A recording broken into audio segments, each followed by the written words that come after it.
तो दोस्तों आजकल बिहार में लोग मनीष कश्यप जी को याद कर रहे हैं। जी हाँ दोस्तों, आपको बता दें कि भोजपुरी इंडस्ट्री में एक घटना घटी है जो कि भोजपुरी इंडस्ट्री के कलाकार आकांक्षा दुबे जी का कत्ल हो चुका है। जी हाँ दोस्तों, और आज 8 दिन हो गया है और उनके सपोर्ट में कोई भी नहीं आया है और ना कि अभी तक उनको कोई इंसाफ दिलाया है और ना उनको अभी तक कोई इंसाफ मिला है।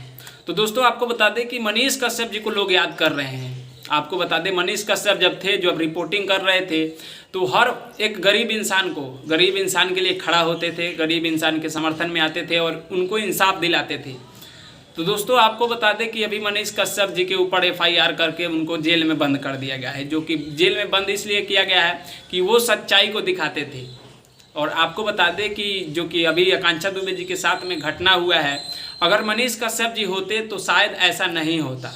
और आपको बता दें ऐसा हो भी जाता तो मनीष कश्यप चुप नहीं बैठते, सबसे पहले खड़े होते थे और उनको इंसाफ जरूर दिलाते। इतना मतलब भरोसा था उनके ऊपर, मनीष कश्यप जी के ऊपर। लेकिन आपको बता दें मनीष कश्यप एक सच्चाई के साथ देने वाले थे, इसलिए अभी उनको जेल में बंद कर दिया गया है। और अभी बिहार में जो भी जिसके घर में भी घटना हो रही है वो मनीष कश्यप जी को याद कर रहे हैं कि मनीष कश्यप काश होते तो ऐसा नहीं होता और हमारे समर्थन में खड़ा भी होते और हमें सपोर्ट करते और हमें इंसाफ भी दिलाते। तो दोस्तों जो भी सच्चाई को दिखाएगा, सच्चाई के लिए लड़ेगा, उसके ऊपर जेल हो जाएगा, इतना पता हो गया है।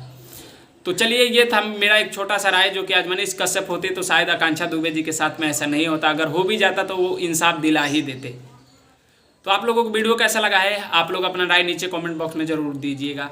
मैं सूरज पासवान, आप लोग देख रहे थे खेसारी फैन सपोर्ट 2। मिलते हैं आप सभी से जल्दी नेक्स्ट वीडियो में, तब तक के लिए जय हिंद, जय भोजपुरी।